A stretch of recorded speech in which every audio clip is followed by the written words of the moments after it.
Paul's Case by Willa Cather. It was Paul's afternoon to appear before the faculty of the Pittsburgh High School to account for his various misdemeanors. He had been suspended a week ago, and his father had called at the principal's office and confessed his perplexity about his son. Paul entered the faculty room suave and smiling. His clothes were a trifle outgrown, and the tan velvet on the collar of his open overcoat was frayed and worn. But for all that, there was something of the dandy about him, and he wore an opal pin in his neatly knotted, black four-in hand, and a red carnation in his buttonhole. This latter adornment the faculty somehow felt was not properly significant of the contrite spirit befitting a boy under the ban of suspension. Paul was tall for his age and very thin, with high, cramped shoulders and a narrow chest. His eyes were remarkable for a certain hysterical brilliancy, and he continually used them in a conscious, theatrical sort of way, peculiarly offensive in a boy. The pupils were abnormally large, as though he were addicted to belladonna, but there was a glassy glitter about them which that drug does not produce. When questioned by the principal as to why he was there, Paul stated, politely enough, that he wanted to come back to school. This was a lie, but Paul was quite accustomed to lying, found it indeed indispensable for overcoming friction. His teachers were asked to state their respective charges against him, which they did with such a rancor and aggrievedness as evinced that this was not a usual case. Disorder and impertinence were among the offenses named, yet each of his instructors felt that it was scarcely possible to put into words the real cause of the trouble, which lay in a sort of hysterically defined manner of the boys, in the contempt which they all knew he felt for them, and which he seemingly made not the least effort to conceal. Once, when he had been making a synopsis of a paragraph at the blackboard, his English teacher had stepped to his side and attempted to guide his hand. Paul had started back with a shudder and thrust his hands violently behind him. The astonished woman could scarcely have been more hurt and embarrassed had he struck at her. The insult was so involuntary and definitely personal as to be unforgettable. In one way and another, he had made all his teachers, men and women alike, conscious of the same feeling of physical aversion. In one class, he habitually sat with his hand shading his eyes. In another, he always looked out of the window during the recitation. In another, he made a running commentary on the lecture with humorous intent. His teachers felt this afternoon that his whole attitude was symbolized by his shrug and his flippantly red carnation flower, and they fell upon him without mercy, his English teacher leading the pack. He stood through it, smiling, his pale lips parted over his white teeth. His lips were continually twitching, and he had a habit of raising his eyebrows that was contemptuous and irritating to the last degree. Older boys than Paul had broken down and shed tears under that ordeal, but his set smile did not once desert him, and his only sign of discomfort was the nervous trembling of the fingers that toyed with the buttons of his overcoat, and an occasional jerking of the other hand which held his hat. Paul was always smiling, always glancing about him, seeming to feel that people might be watching him and trying to detect something. This conscious expression, since it was as far as possible from boyish mirthfulness, was usually attributed to insolence or smartness. As the inquisition proceeded, one of his instructors repeated an impertinent remark of the boy's, and the principal asked him whether he thought that a courteous speech to make to a woman. Paul shrugged his shoulders slightly and his eyebrows twitched. "I don't know," he replied. "I didn't mean to be polite or impolite either. I guess it's a sort of way I have of saying things regardless." The principal asked him whether he didn't think that a way that it would be well to get rid of. Paul grinned and said he guessed so. When he was told that he could go, he bowed gracefully and went out. His bow was like a repetition of the scandalous red carnation. His teachers were in despair, and his drawing master voiced the feeling of all of them when he declared that there was something about the boy which none of them understood. He added, I don't really believe that smile of his comes altogether from insolence. There's something sort of haunted about it. The boy is not strong, for one thing. There is something wrong about the fellow." The drawing master had come to realize that in looking at Paul, one saw only his white teeth and the forced animation of his eyes. One warm afternoon, the boy had gone to sleep at his drawing board, and his master had noted with amazement what a white, blue-veined face it was, drawn and wrinkled like an old man's about the eyes, the lips twitching, even in his sleep. His teachers left the building dissatisfied and unhappy, humiliated to have felt so vindictive toward a mere boy, to have uttered this feeling in cutting terms, and to have set each other on, as it were, in the gruesome game of intemperate reproach. One of them remembered having seen a miserable street cat set at bay by a ring of tormentors. As for Paul, he ran down the hill whistling the soldier's chorus from Faust, looking wildly behind him now and then to see whether some of his teachers were not there to witness his light-heartedness. As it was now late in the afternoon, and Paul was on duty that evening as usher at Carnegie Hall, he decided that he would not go home to supper. When he reached the concert hall, the doors were not yet open. It was chilly outside, and he decided to go up into the picture gallery.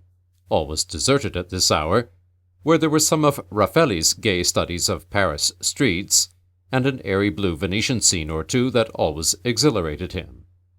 He was delighted to find no one in the gallery but the old guard, who sat in the corner, a newspaper on his knee, a black patch over one eye, and the other closed. Paul possessed himself of the place, and walked confidently up and down, whistling under his breath. After a while, he sat down before a blue Rico and lost himself. When he bethought him to look at his watch, it was after 7 o'clock, and he rose with a start and ran downstairs, making a face at Augustus Caesar, peering out from the cast-room, and an evil gesture at the Venus of Milo as he passed her on the stairway. When Paul reached the usher's dressing-room, half a dozen boys were there already, and he began excitedly to tumble into his uniform. It was one of the few that at all approached fitting, and Paul thought it very becoming, though he knew the tight, straight coat accentuated his narrow chest, about which he was exceedingly sensitive. He was always excited while he dressed, twanging all over to the tuning of the strings and the preliminary flourishes of the horns in the music-room. But tonight he seemed quite beside himself, and he teased and plagued the boys until, telling him that he was crazy, they put him down on the floor and sat on him. Somewhat calmed by his suppression, Paul dashed out to the front of the house to seat the early-comers. He was a model usher. Gracious and smiling, he ran up and down the aisles.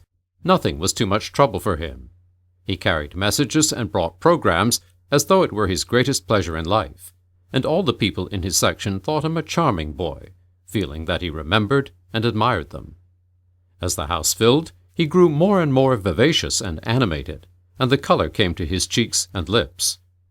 It was very much as though this were a great reception, and Paul were the host. Just as the musicians came out to take their places, his English teacher arrived with checks for the seats which a prominent manufacturer had taken for the season. She betrayed some embarrassment when she handed Paul the tickets, and a hauteur which subsequently made her feel very foolish. Paul was startled for a moment, and had the feeling of wanting to put her out. What business had she here among all these fine people and gay colors? He looked her over and decided that she was not appropriately dressed, and must be a fool to sit downstairs in such togs. The tickets had probably been sent her out of kindness, he reflected, as he put down a seat for her, and she had about as much right to sit there as he had. When the symphony began, Paul sank into one of the rear seats with a long sigh of relief, and lost himself as he had done before the Rico. It was not that symphonies as such meant anything in particular to Paul, but the first sigh of the instruments seemed to freeze some hilarious spirit within him, something that struggled there like the genie in the bottle found by the Arab fisherman. He felt a sudden zest of life. The lights danced before his eyes, and the concert hall blazed into unimaginable splendor. When the soprano soloist came on, Paul forgot even the nastiness of his teachers being there, and gave himself up to the peculiar intoxication such personages always had for him. The soloist chanced to be a German woman, by no means in her first youth, and the mother of many children. But she wore a satin gown and a tiara, and she had that indefinable air of achievement, that world shine upon her, which always blinded Paul to any possible defects. After a concert was over, Paul was often irritable and wretched until he got to sleep, and tonight he was even more than usually restless. He had the feeling of not being able to let down, of its being impossible to give up this delicious excitement, which was the only thing that could be called living at all. During the last number, he withdrew and, after hastily changing his clothes in the dressing-room, slipped out to the side door where the singer's carriage stood. He began pacing rapidly up and down the walk, waiting to see her come out. Over yonder, the Skenley, in its vacant stretch, loomed big and square through the fine rain, the windows of its 12 stories glowing like those of a lighted cardboard house under a Christmas tree. All the actors and singers of any importance stayed there when they were in the city, and a number of the big manufacturers of the place lived there in the winter. Paul had often hung about the hotel, watching the people go in and out, longing to enter, and leave schoolmasters and dull care behind him forever. At last the singer came out, accompanied by the conductor, who helped her into her carriage and closed the door with a cordial Auf Wiedersehen, which set Paul to wondering whether she were not an old sweetheart of his. Paul followed the carriage over to the hotel, walking so rapidly as not to be far from the entrance when the singer alighted and disappeared behind the swinging glass doors, which were opened by a Negro in a tall hat and a long coat. In the moment that the door was ajar, it seemed to Paul that he too entered. He seemed to feel himself go after her up the steps, into the warm, lighted building, into an exotic, a tropical world of shiny, glistening surfaces and basking ease. He reflected upon the mysterious dishes that were brought into the dining room, the green bottles in buckets of ice, as he had seen them in the supper party pictures of the Sunday supplement. A quick gust of wind brought the rain down with sudden vehemence, and Paul was startled to find that he was still outside in the slush of the gravel driveway, that his boots were letting in the water, and his scanty overcoat was clinging wet about him, that the lights in front of the concert hall were out, and that the rain was driving in sheets between him and the orange glow of the windows above him. There it was, what he wanted, tangibly before him like the fairy world of a Christmas pantomime. As the rain beat in his face, Paul wondered whether he were destined always to shiver in the black night outside, looking up at it. He turned and walked reluctantly toward the car tracks. The end had to come sometime.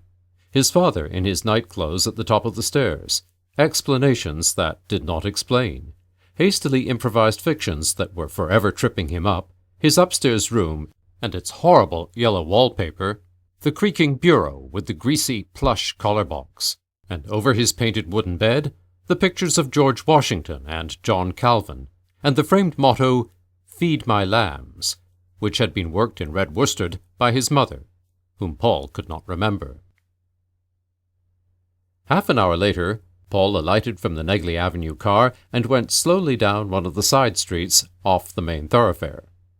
It was a highly respectable street where all the houses were exactly alike, and where businessmen of moderate means begot and reared large families of children, all of whom went to Sabbath school and learned the shorter catechism, and were interested in arithmetic, all of whom were as exactly alike as their homes, and of a piece with the monotony in which they lived. Paul never went up Cordelia Street without a shudder of loathing. His home was next to the house of the Cumberland minister. He approached it tonight with a nerveless sense of defeat, the hopeless feeling of sinking back forever into ugliness and commonness that he had always had when he came home. The moment he turned into Cordelia Street, he felt the waters close above his head. After each of these orgies of living, he experienced all the physical depression which follows a debauch. The loathing of respectable beds, of common food, of a house permeated by kitchen odors, a shuddering repulsion for the flavorless, colorless mass of everyday existence, a morbid desire for cool things and soft lights and fresh flowers. The nearer he approached the house, the more absolutely unequal Paul felt to the sight of it all. His ugly sleeping chamber, the cold bathroom with the grimy zinc tub, the cracked mirror, the dripping spigots, his father at the top of the stairs, his hairy legs sticking out from his nightshirt, his feet thrust into carpet slippers. He was so much later than usual that there would certainly be inquiries and reproaches. Paul stopped short before the door. He felt that he could not be accosted by his father tonight, that he could not toss again on the miserable bed. He would not go in. He would tell his father that he had no car fare, and it was raining so hard he had gone home with one of the boys and stayed all night. Meanwhile, he was wet and cold. He went around to the back of the house and tried one of the basement windows, found it open, raised it cautiously, and scrambled down the cellar wall to the floor. There he stood, holding his breath, terrified by the noise he had made. But the floor above him was silent, and there was no creak on the stairs. He found a soapbox and carried it over to the soft ring of light that streamed from the furnace door, and sat down. He was horribly afraid of rats, so he did not try to sleep, but sat looking distrustfully at the dark, still terrified lest he might have awakened his father. In such reactions, after one of the experiences which made days and nights out of the dreary blanks of the calendar, when his senses were deadened, Paul's head was always singularly clear. Suppose his father had heard him getting in at the window and had come down and shot him for a burglar. Then again, suppose his father had come down, pistol in hand, and he had cried out in time to save himself, and his father had been horrified to think how nearly he had killed him. Then again, suppose a day should come when his father would remember that night and wish there had been no warning cry to stay his hand. With this last supposition, Paul entertained himself until daybreak. The following Sunday was fine. The sodden November chill was broken by the last flash of autumnal summer.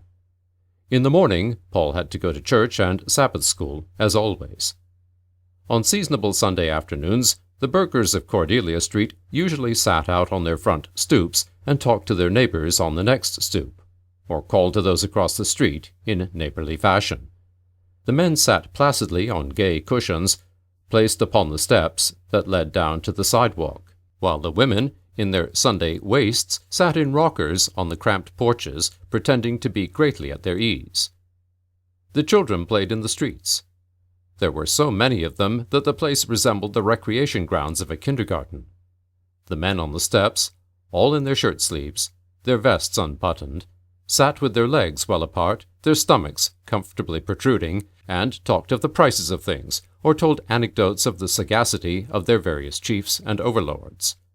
They occasionally looked over the multitude of squabbling children, listened affectionately to their high-pitched, nasal voices, smiling to see their own proclivities reproduced in their offspring, and interspersed their legends of the Iron Kings with remarks about their sons' progress at school, their grades in arithmetic, and the amounts they had saved in their toy banks.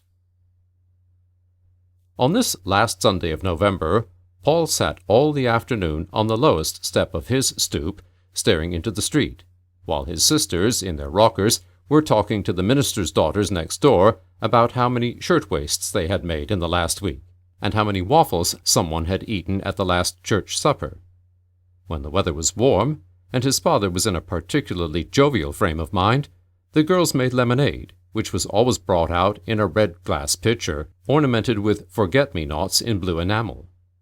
This the girls thought very fine, and the neighbors joked about the suspicious color of the pitcher. Today, Paul's father on the top step was talking to a young man who shifted a restless baby from knee to knee. He happened to be the young man who was daily held up to Paul as a model, and after whom it was his father's dearest hope that he would pattern. This young man was of a ruddy complexion, with a compressed red mouth and faded nearsighted eyes, over which he wore thick spectacles, with gold bows that curved about his ears. He was clerk to one of the magnates of a great steel corporation, and was looked upon in Cordelia Street as a young man with a future.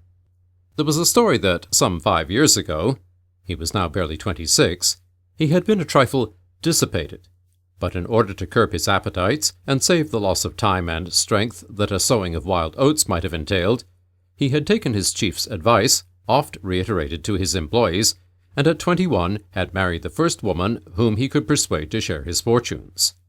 She happened to be an angular schoolmistress, much older than he, who also wore thick glasses, and who had now borne him 4 children, all nearsighted, like herself. The young man was relating how his chief, now cruising in the Mediterranean, kept in touch with all the details of the business, arranging his office hours on his yacht, just as though he were at home, and knocking off enough work to keep 2 stenographers busy. His father told, in turn, the plan his corporation was considering of putting in an electric railway plant at Cairo. Paul snapped his teeth.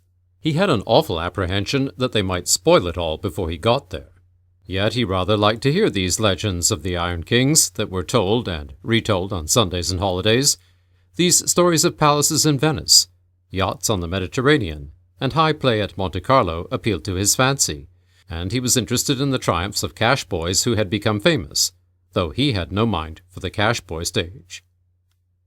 After supper was over, and he had helped to dry the dishes, Paul nervously asked his father whether he could go to George's to get some help in his geometry, and still more nervously asked for car fare. This latter request he had to repeat, as his father, on principle, did not like to hear requests for money, whether much or little. He asked whether Paul could not go to some boy who lived nearer, and told him that he ought not to leave his schoolwork until Sunday, but he gave him the dime. He was not a poor man, but he had a worthy ambition to come up in the world. His only reason for allowing Paul to usher was that he thought a boy ought to be earning a little. Paul bounded upstairs, scrubbed the greasy odor of the dishwater from his hands with ill-smelling soap he hated, and then shook over his fingers a few drops of violet water from the bottle he kept hidden in his drawer. He left the house with his geometry conspicuously under his arm, and the moment he got out of Cordelia Street and boarded a downtown car, he shook off the lethargy of 2 deadening days and began to live again. The leading juvenile of the permanent stock company which played at one of the downtown theaters was an acquaintance of Paul's, and the boy had been invited to drop in at the Sunday night rehearsals whenever he could. For more than a year, Paul had spent every available moment loitering about Charlie Edwards' dressing room. He had won a place among Edwards' following not only because the young actor, who could not afford to employ a dresser, often found him useful, but because he recognized in Paul something akin to what churchmen term vocation. It was at the theater and at Carnegie Hall that Paul really lived. The rest of his life was but a sleep and a forgetting. This was Paul's fairy tale, and it had for him all the allurement of a secret love. The moment he inhaled the gassy, painty, dusty odor behind the scenes, he breathed like a prisoner set free, and felt within him the possibility of doing or saying splendid, brilliant things. The moment the cracked orchestra beat out the overture from Martha or jerked at the serenade from Rigoletto, all stupid and ugly things slid from him, and his senses were deliciously, yet delicately, fired. Perhaps it was because in Paul's world the natural nearly always wore the guise of ugliness, that a certain element of artificiality seemed to him necessary in beauty. Perhaps it was because his experience of life elsewhere was so full of Sabbath school picnics, petty economies, wholesome advice as to how to succeed in life, and the unescapable odors of cooking, that he found this existence so alluring, these smartly clad men and women so attractive, that he was so moved by these starry apple orchards that bloomed perennially under the limelight. It would be difficult to put it strongly enough how convincingly the stage entrance of that theater was for Paul the actual portal of romance. Certainly none of the company ever suspected it, least of all Charlie Edwards. It was very like the old stories that used to float about London of fabulously rich Jews who had subterranean halls with palms and fountains and soft lamps and richly apparelled women who never saw the disenchanting light of London day. So in the midst of that smoke-palled city, enamored of figures and grimy toil, Paul had his secret temple, his wishing carpet, this bit of blue and white Mediterranean shore bathed in perpetual sunshine. Several of Paul's teachers had a theory that his imagination had been perverted by garish fiction. But the truth was, he scarcely ever read at all. The books at home were not such as would either tempt or corrupt a youthful mind. And as for reading the novels that some of his friends urged upon him, well, he got what he wanted much more quickly from music. Any sort of music, from an orchestra to a barrel organ. He needed only the spark, the indescribable thrill that made his imagination master of his senses, and he could make plots and pictures enough of his own. It was equally true that he was not stage-struck, not, at any rate, in the usual acceptation of that expression. He had no desire to become an actor, any more than he had to become a musician. He felt no necessity to do any of these things. What he wanted was to see, to be in the atmosphere, float on the wave of it, to be carried out, blue league after blue league, away from everything. After a night behind the scenes, Paul found the schoolroom more than ever repulsive. The bare floors and naked walls, the prosy men who never wore frock coats or violets in their buttonholes, the women with their dull gowns, shrill voices, and pitiful seriousness about prepositions that govern the dative. He could not bear to have the other pupils think for a moment that he took these people seriously. He must convey to them that he considered it all trivial, and was there only by way of a joke anyway. He had autograph pictures of all the members of the stock company, which he showed his classmates, telling them the most incredible stories of his familiarity with these people, of his acquaintance with the soloists who came to Carnegie Hall, his suppers with them, and the flowers he sent them. When these stories lost their effect, and his audience grew listless, he would bid all the boys goodbye, announcing that he was going to travel for a while. Going to Naples, to California, to Egypt. Then, next Monday, he would slip back, conscious and nervously smiling. His sister was ill, and he would have to defer his voyage until spring. Matters went steadily worse with Paul at school. In the itch to let his instructors know how heartily he despised them, and how thoroughly he was appreciated elsewhere, he mentioned once or twice that he had no time to fool with theorems, adding, with a twitch of the eyebrows and a touch of the nervous bravado which so perplexed them, that he was helping the people down at the stock company. They were old friends of his. The upshot of the matter was that the principal went to Paul's father, and Paul was taken out of school and put to work. The manager at Carnegie Hall was told to get another usher in his stead. The doorkeeper at the theatre was warned not to admit him to the house, and Charlie Edwards remorsefully promised the boy's father not to see him again. The members of the stock company were vastly amused when some of Paul's stories reached them, especially the women. They were hard-working women, most of them supporting indolent husbands or brothers, and they laughed rather bitterly at having stirred the boy to such fervid and florid inventions. They agreed with the faculty and with his father that Paul's was a bad case. The eastbound train was plowing through a January snowstorm. The dull dawn was beginning to show gray when the engine whistled a mile out of Newark. Paul started up from the seat where he had lain curled in uneasy slumber, rubbed the breath-misted window glass with his hand, and peered out. The snow was whirling in curling eddies above the white bottomlands, and the drifts lay already deep in the fields along the fences, while here and there the long-dead grass and dried weed stalks protruded black above it. Lights shone from the scattered houses, and a gang of laborers who stood beside the track waved their lanterns. Paul had slept very little, and he felt grimy and uncomfortable. He had made the all-night journey in a day coach because he was afraid if he took a Pullman he might be seen by some Pittsburgh businessman who had noticed him in Denny and Carson's office. When the whistle woke him, he clutched quickly at his breast pocket, glancing about him with an uncertain smile. But the little clay-bespattered Italians were still sleeping, the slatternly women across the aisle were in open-mouthed oblivion, and even the crummy, crying babies were for the nonce stilled. Paul settled back to struggle with his impatience as best he could.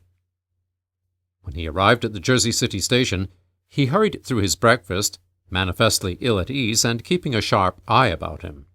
After he reached the 23rd Street station, he consulted a cabman and had himself driven to a men's furnishing establishment which was just opening for the day. He spent upward of 2 hours there, buying with endless reconsidering and great care. His new street suit he put on in the fitting room.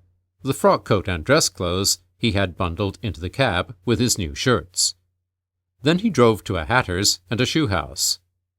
His next errand was at Tiffany's, where he selected silver-mounted brushes and a scarf pin. He would not wait to have his silver marked, he said. Lastly, he stopped at a trunk shop on Broadway and had his purchases packed into various traveling bags. It was a little after 1 o'clock when he drove up to the Waldorf and, after settling with the cabman, went into the office. He registered from Washington, said his mother and father had been abroad, and that he had come down to await the arrival of their steamer. He told his story plausibly and had no trouble, since he offered to pay for them in advance in engaging his rooms, a sleeping room, sitting room, and bath. Not once, but 100 times, Paul had planned this entry into New York. He had gone over every detail of it with Charlie Edwards, and in his scrapbook at home there were pages of description about New York hotels cut from the Sunday papers. When he was shown to his sitting room on the 8th floor, he saw at a glance that everything was as it should be. But there was one detail in his mental picture that the place did not realize. So he rang for the bellboy and sent him down for flowers. He moved about nervously until the boy returned, putting away his new linen and fingering it delightedly as he did so. When the flowers came, he put them hastily into water, and then tumbled into a hot bath. Presently he came out of his white bathroom, resplendent in his new silk underwear, and playing with the tassels of his red robe. The snow was whirling so fiercely outside his windows that he could scarcely see across the street. But within, the air was deliciously soft and fragrant. He put the violets and jonquils on the taboret beside the couch and threw himself down with a long sigh, covering himself with a Roman blanket.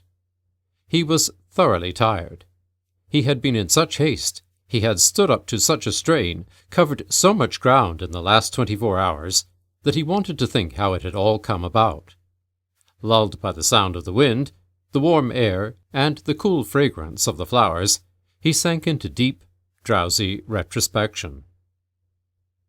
It had been wonderfully simple. When they had shut him out of the theatre and concert hall, when they had taken away his bone, the whole thing was virtually determined. The rest was a mere matter of opportunity. The only thing that at all surprised him was his own courage, for he realized well enough that he had always been tormented by fear, a sort of apprehensive dread that, of late years, as the meshes of the lies that he had told closed about him, had been pulling the muscles of his body tighter and tighter. Until now, he could not remember a time when he had not been dreading something. Even when he was a little boy, it was always there, behind him, or before, or on either side.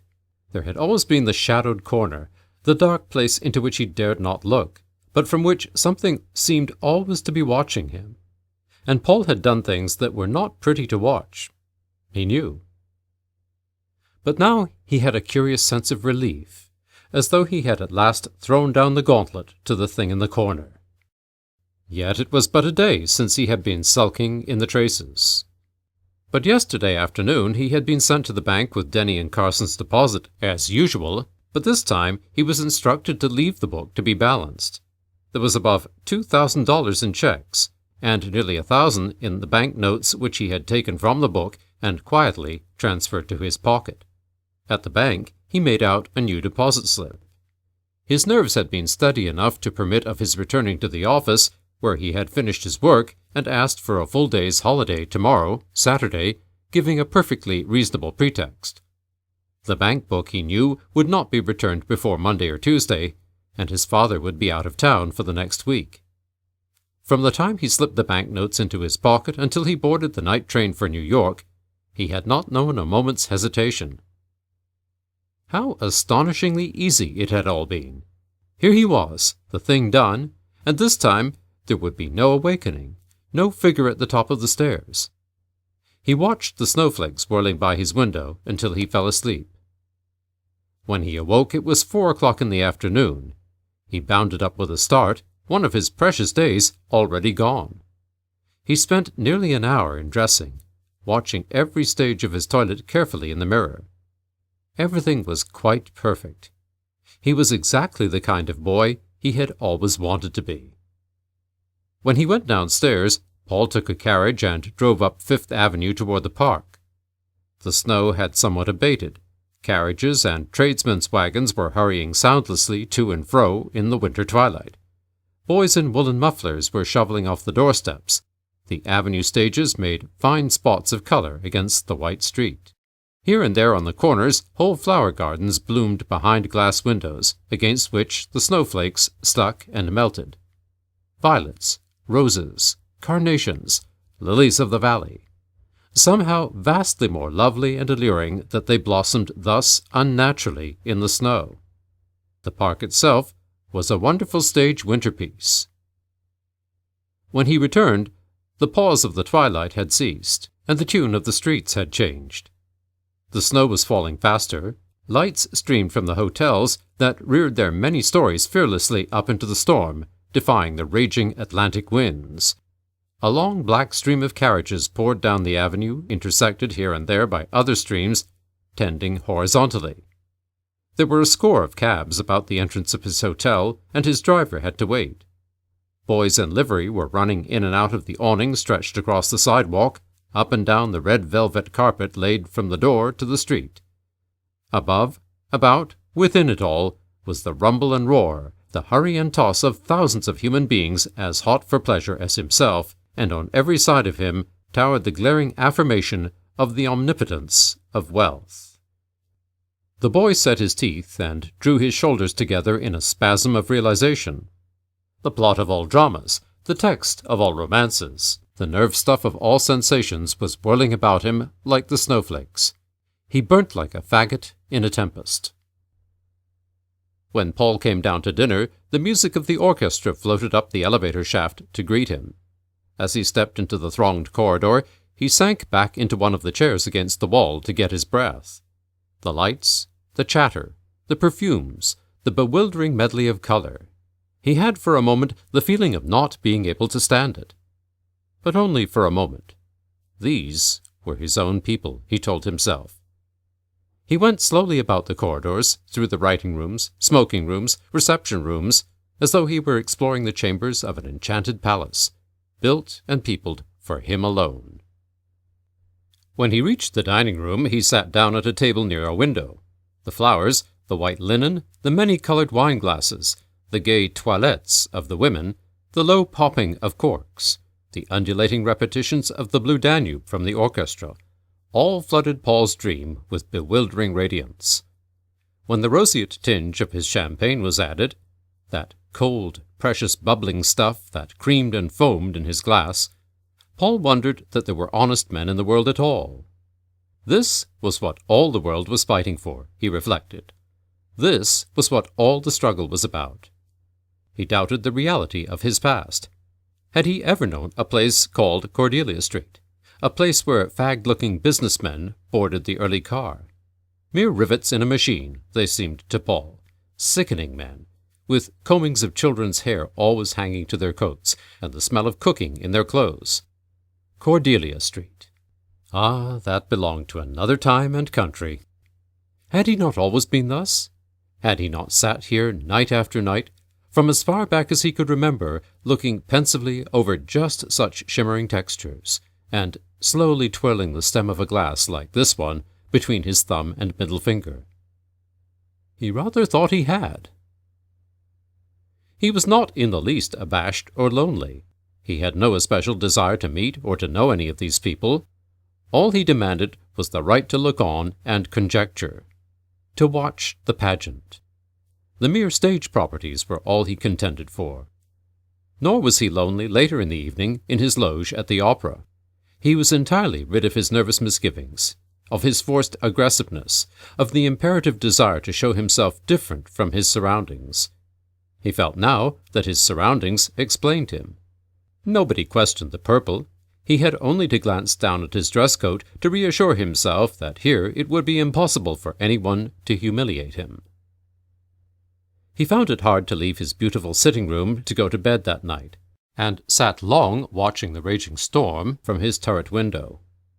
When he went to sleep, it was with the lights turned on in his bedroom, partly because of his old timidity, and partly so that if he should wake in the night, there would be no wretched moment of doubt, no horrible suspicion of yellow wallpaper, or of Washington and Calvin above his bed. On Sunday morning, the city was practically snowbound. Paul breakfasted late, and in the afternoon he fell in with a wild San Francisco boy, a freshman at Yale, who said he had run down for a little flyer over Sunday. The young man offered to show Paul the night side of town, and the two boys went off together after dinner, not returning to the hotel until 7 o'clock the next morning.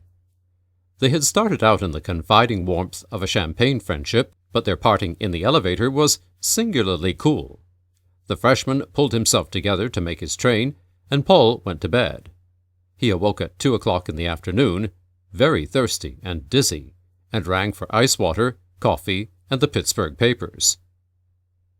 On the part of the hotel management, Paul excited no suspicion. There was this to be said for him, that he wore his spoils with dignity and in no way made himself conspicuous. His chief greediness lay in his ears and eyes, and his successes were not offensive ones. His dearest pleasures were the grey winter twilights in his sitting room, his quiet enjoyment of his flowers, his clothes, his wide divan, his cigarette, and his sense of power. He could not remember a time when he had felt so at peace with himself. The mere release from the necessity of petty lying every day and every day, restored his self-respect.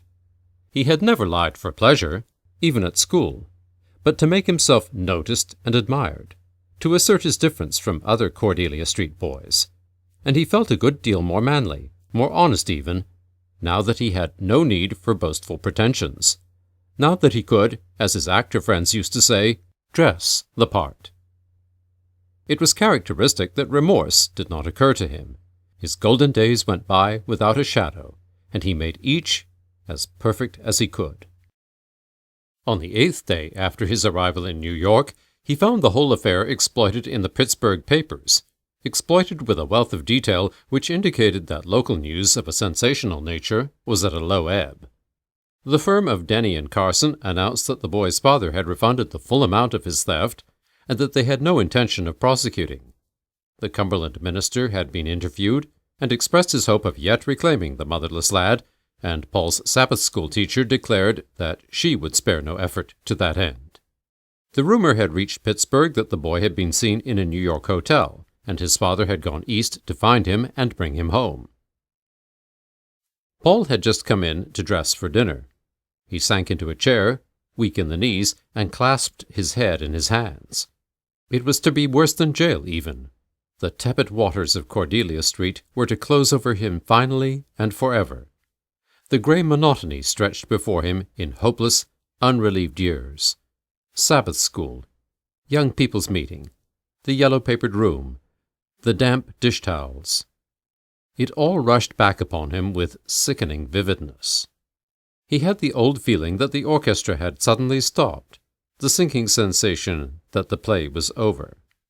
The sweat broke out on his face, and he sprang to his feet, looking about him with his white, conscious smile, and winked at himself in the mirror. With something of the childish belief in miracles with which he had so often gone to class, all his lessons unlearned, Paul dressed and dashed whistling down the corridor to the elevator. He had no sooner entered the dining room and caught the measure of the music than his remembrance was lightened by his old elastic power of claiming the moment, mounting with it, and finding it all sufficient. The glare and glitter about him, the mere scenic accessories had again, and for the last time, their old potency. He would show himself that he was game. He would finish the thing splendidly.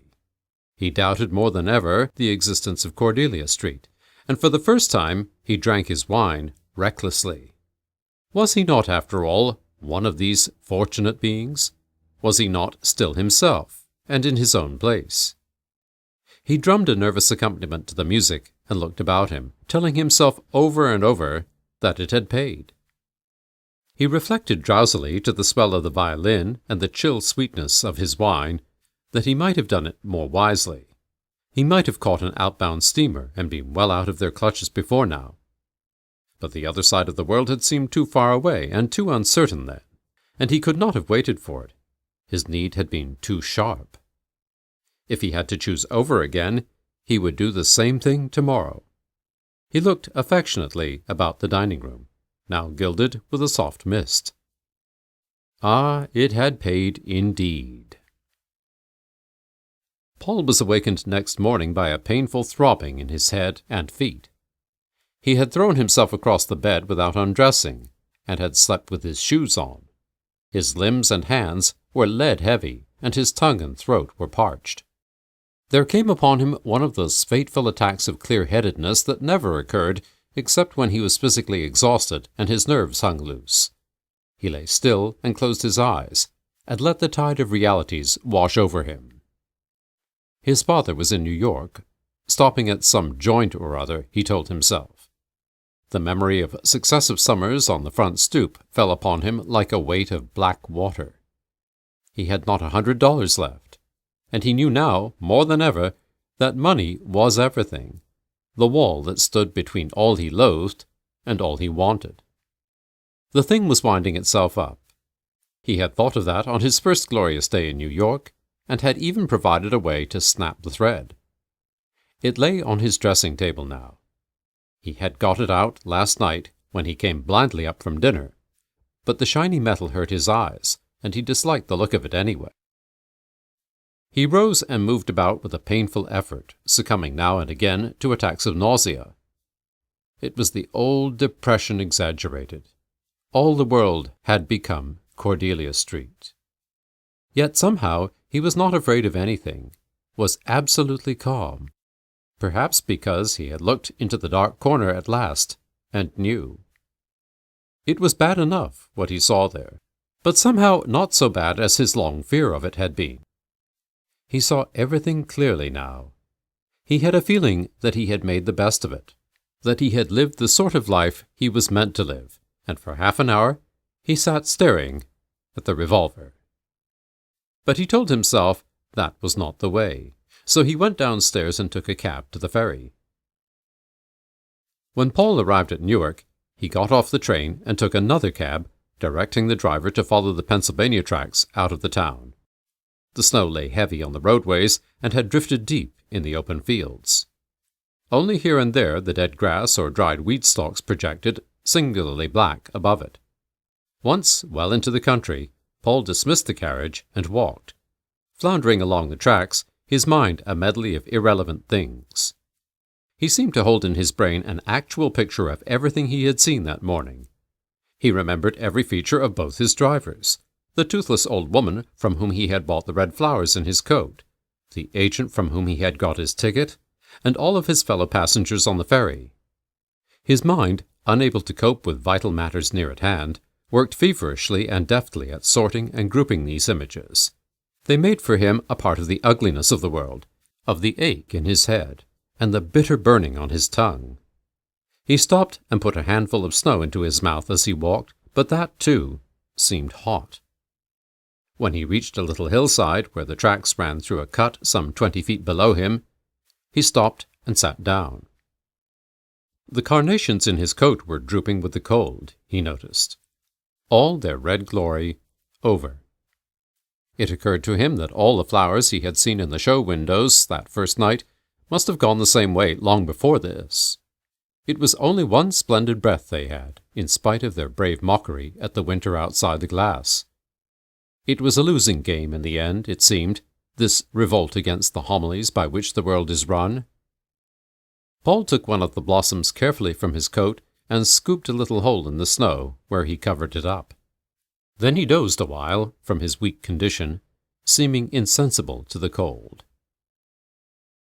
The sound of an approaching train woke him, and he started to his feet, remembering only his resolution, and afraid lest he should be too late. He stood watching the approaching locomotive, his teeth chattering, his lips drawn away from them in a frightened smile. Once or twice he glanced nervously sideways, as though he were being watched. When the right moment came, he jumped. As he fell, the folly of his haste occurred to him with merciless clearness, the vastness of what he had left undone. There flashed through his brain, clearer than ever before, the blue of Adriatic water, the yellow of Algerian sands. He felt something strike his chest. His body was being thrown swiftly through the air, on, immeasurably far and fast, while his limbs gently relaxed. Then, because the picture-making mechanism was crushed, the disturbing visions flashed into black, and Paul dropped back into the immense design of things.